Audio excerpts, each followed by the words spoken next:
Oke, Assalamualaikum warahmatullahi wabarakatuh. Teman-teman netizen Liputan Sumbawa, kali ini kita podcast menghadirkan Bapak Mustafa Barak, Kepala Balai Wilayah Jalan Provinsi di Pulau Sumbawa ya, Bang, ya? Pulau Sumbawa. Nah, jadi beliau ini akan menjelaskan terkait secara umum seperti apa sih kebijakan Pemprov NTB khususnya terkait pemeliharaan maupun pengerjaan jalan provinsi di Kabupaten Sumbawa. Nanti kita bincang-bincang banyak lah. Bang Barak lah saya panggil ya. Tidak apa-apa. Ya, kayaknya beliau ini tiap hari mobilitasnya tinggi. Kali kita hubungi ada di ujung sana, di ujung sini ya. Memang pekerjaannya seperti itu Bang Barak ya. Ya. Ya Bang Barak, tahun ini beberapa ruas jalan provinsi yang menjadi perhatian. Mungkin bisa dijelaskan ya. Terima kasih saya diundang ke Liputan Sumbawa ya. Pada malam hari ini untuk diskusi terkait dengan apa yang menjadi tanggung jawab kami di Balai Pemeliharaan Jalan Provinsi ya. yang berada di Pulau Sumbawa. Pertama saya sampaikan untuk kegiatan kami di Balai Pemeliharaan Jalan Provinsi ini ada 5 kabupaten kota, Sumbawa Barat, Sumbawa, Dompu, Bima dan Kota Bima. Kota Bima ya. Nah ini ada beberapa ruas itu kurang lebih sekitar ada 40 ruas. 40 ruas ya. 40 ruas. Ya. Sumbawa itu dan KSB itu ada 12 ruas. Ya. Dan untuk Bima Dompu dan Kota Bima itu ada 28 ruas. Ya.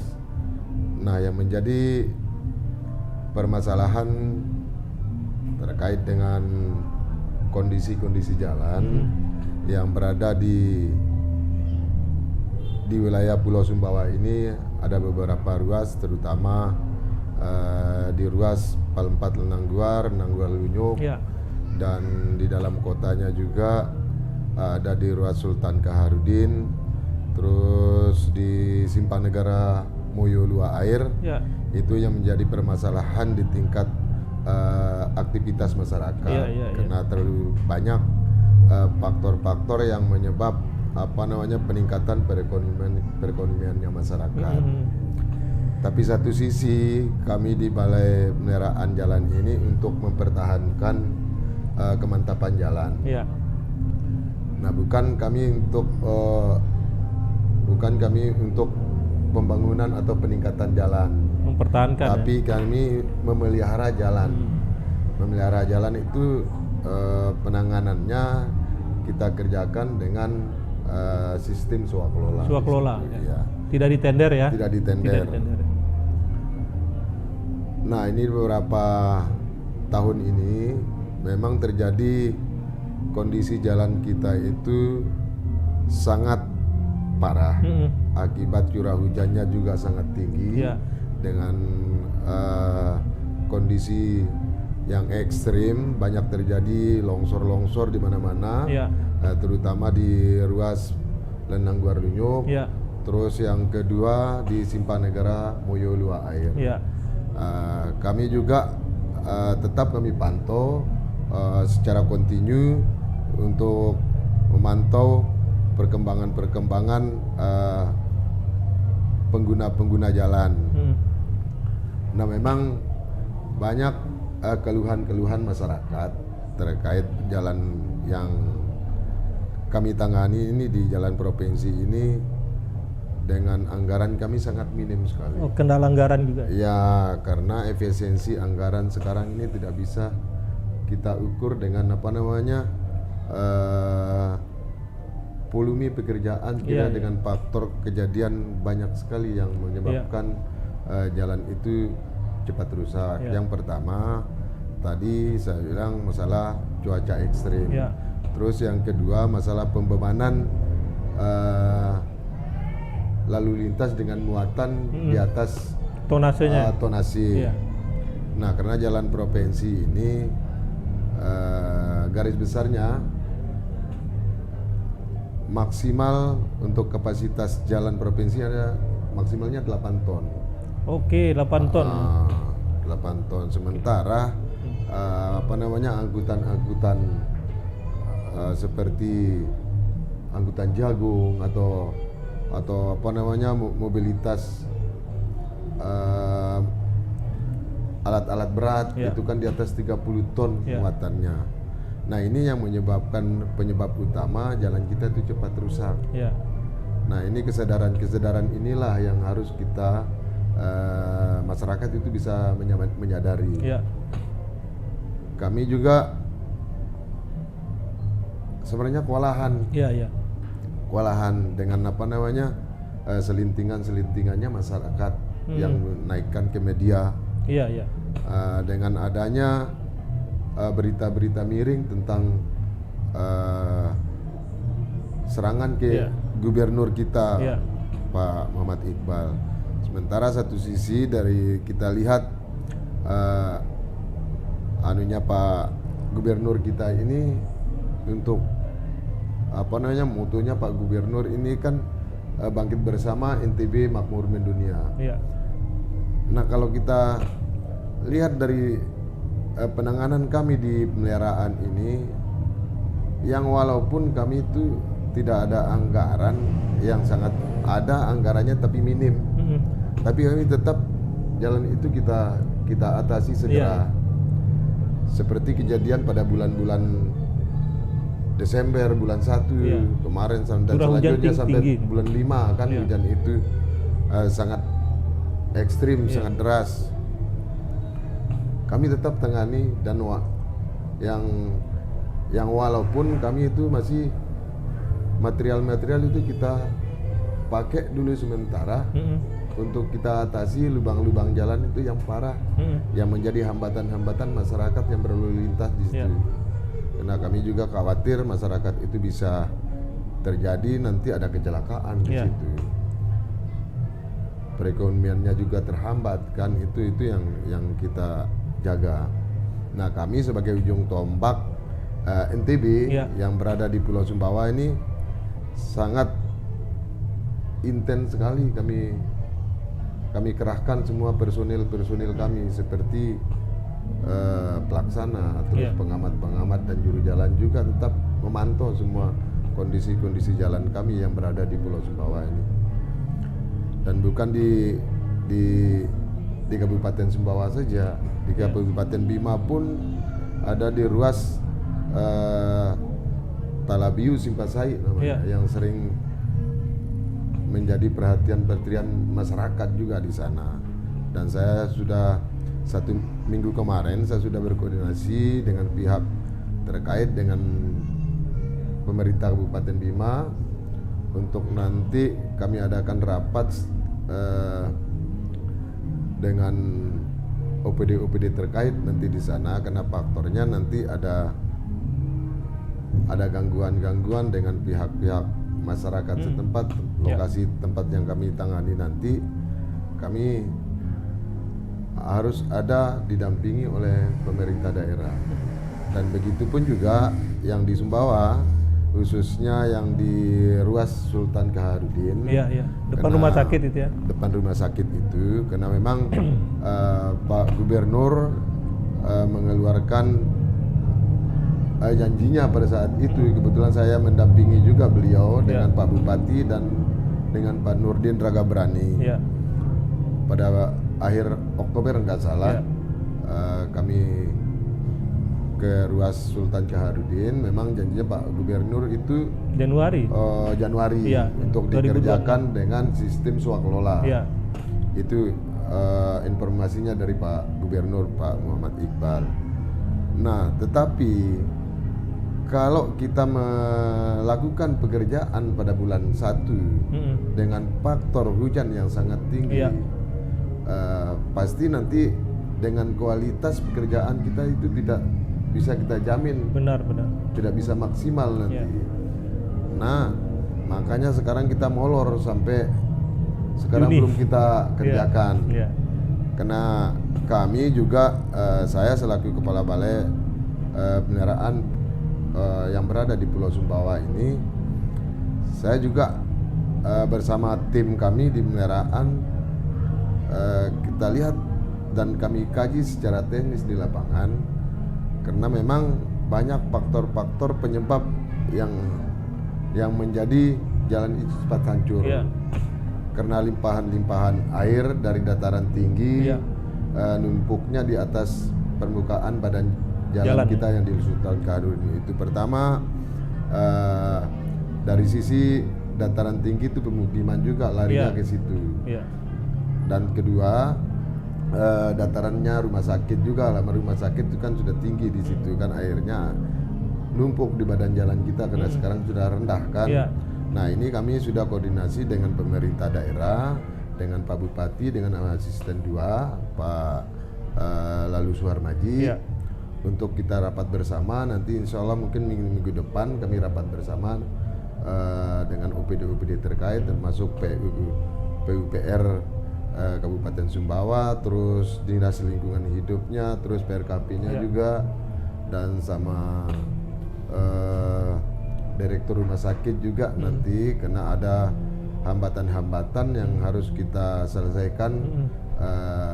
Langkah-langkah awal kami pertama itu lapak-lapak yang berada di pinggir-pinggir jalan kami, karena semua lapak yang berada itu ada di atas saluran saluran irigasi permanen. Ya, ini hambatan kami karena nanti ada peninggian existing jalan nanti kurang lebih sekitar 50 sampai 60 cm dengan minimal elevasinya kurang lebih setara dengan elevasinya rumah sakit. Bang Barak, setahu saya sudah beberapa kali ada pertemuan antara pemerintah kabupaten dengan masyarakat memfasilitasi balai pemeliharaan jalan kan ya? Nah, kami sudah baru pertama kali kita adakan pertemuan di lantai 1 di kantor bupati pada saat itu pas pertengahan bulan 3 pas puasa itu, karena kami awal juga kami koordinasi untuk minta difasilitasi oleh pemerintah Kabupaten Sumbawa untuk merelokasi lapak-lapak yang berada di pinggir-pinggir jalan kami di Sultan Kaharudin. Karena nantinya jangan sampai ada gangguan-gangguan dari sisi non teknisnya nanti. Karena kemarin kami turun ke lapangan, kami evaluasi apa penyebabnya nanti pada saat nanti kami laksanakan. Karena di situ ada toko-toko yang sudah di beton permanen. Terus ada lapaknya juga, nanti ada pohon kayu yang besar itu semua harus ditebang semua. Karena rencananya Pak Bupati di depan rumah sakit itu dijadikan dua jalur. Dua jalur, dan nanti di bahu jalan kami nanti itu dijadikan median sama pemerintah daerah. Itu nanti yang terpisah ya? Pekerjaan yang lain ya?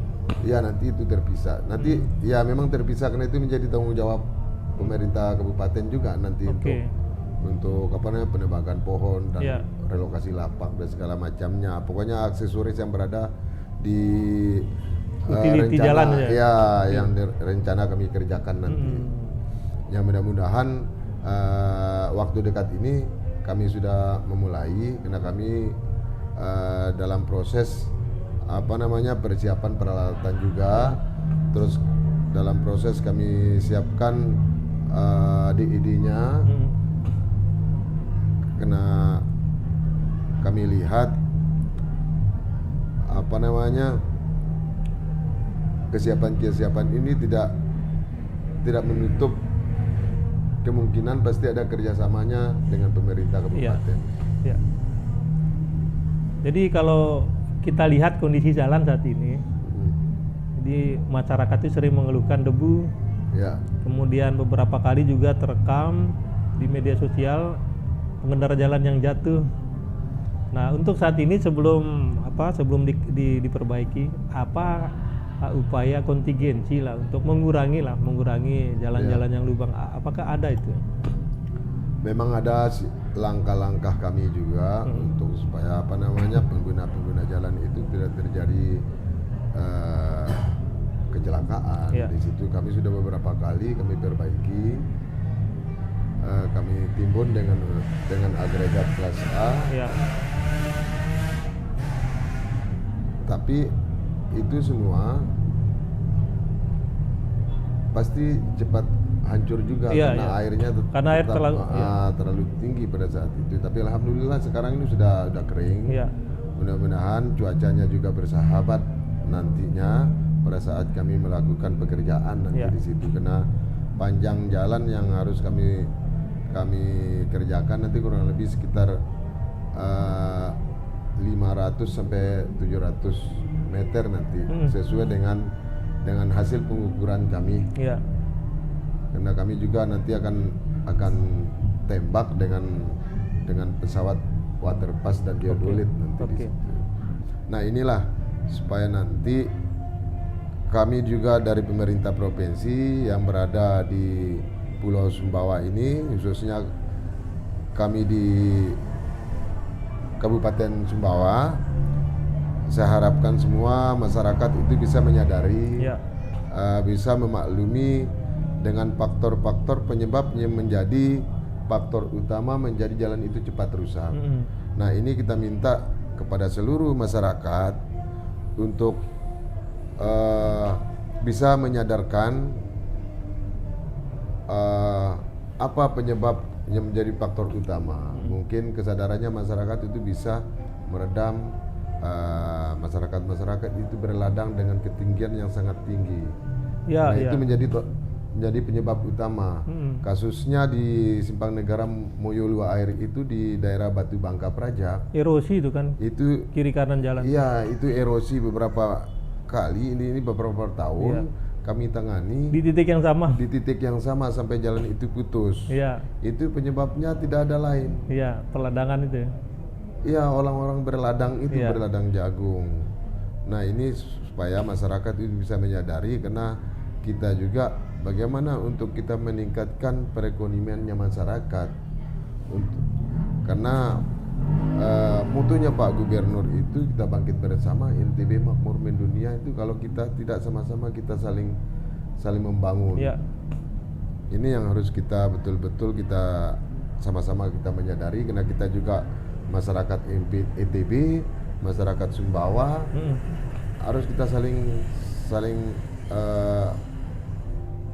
bisa saling kita sharing lah.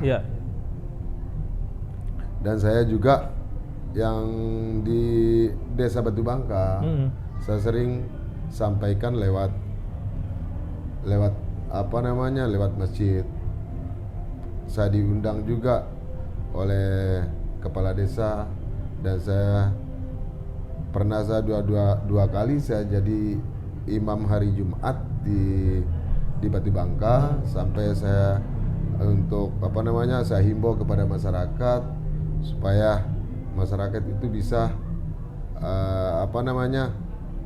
bisa kita berladang tetapi dengan dataran yang rendah. Kalau sampai sudah dataran tinggi yang jelas nanti faktornya penyebabnya nanti kan larinya ke jalan. Ke jalan tertutup. Karena tekanan air ini dari ketinggian itu pasti deras dia kan. Akhirnya jalan itu putus. Nah, inilah yang harus kita sadari bersama supaya kita jangan terus-menerus kita urus jalan aja itu. Bagaimana kita bisa meningkatkan perekonomian tapi aksesnya terus-menerus diserang oleh air. Yang itu saja, anggaran itu saja. Nah, itulah. Nah, kembali yang sedang trending nih. Kita kembali lagi ke kembali ke ruas di depan rumah sakit Sultan Kaharudin. Ada ndak gambaran bagi kita, bagi masyarakat, ini kapan nih mulai dikerjakan? Kalau kita mulai kerjakan, mudah-mudahan di dalam bulan ini kita sudah action. Kami sudah mengukur juga. Memang bukan kita tidak mau kerjakan, bukan karena ada tidak ada anggaran. Faktor Anggarannya cuaca ada. gitu. Iya, memang itu faktor utama itulah cuaca. Cuaca ya. Itu faktor utama. Bagaimana kita bisa mencari kualitas yang bagus kalau hujannya masih terus menerus? Pasti jalannya juga rusak. Iya, pasti rusak. Ya. Dan kami kan sempat keliling juga di sekitar Iya. situ kan. Sedimentasinya bagaimana itu, Bang Barak? Nah, nanti kalau sedimentasinya nanti kan pasti kami Ada pengerukan ya? nanti kan ada penimbunan di situ. Nanti saluran yang ada itu kita pasang ulang karena Iya. memang saya lihat dari saluran yang ada yang permanen sekarang itu sangat kecil. Iya, kecil. Tidak menampung. Iya. Mungkin nanti kami juga kami atur elevasi khusus salurannya juga supaya airnya nanti pada saat musim hujan bisa terarah, nanti bisa Iya. kebuang. Iya. Jangan sampai nanti numpuk di situ. Iya. Nah, ini nanti mungkin kami dalam minggu depan ini kebetulan saya sudah koordinasi dengan asisten 2 perekonomian Pak Lalu Suarmaji. Mungkin insya Allah nanti kalau tidak Rabu, Kamis nanti Rapat lagi itu. kita rapat yang kedua untuk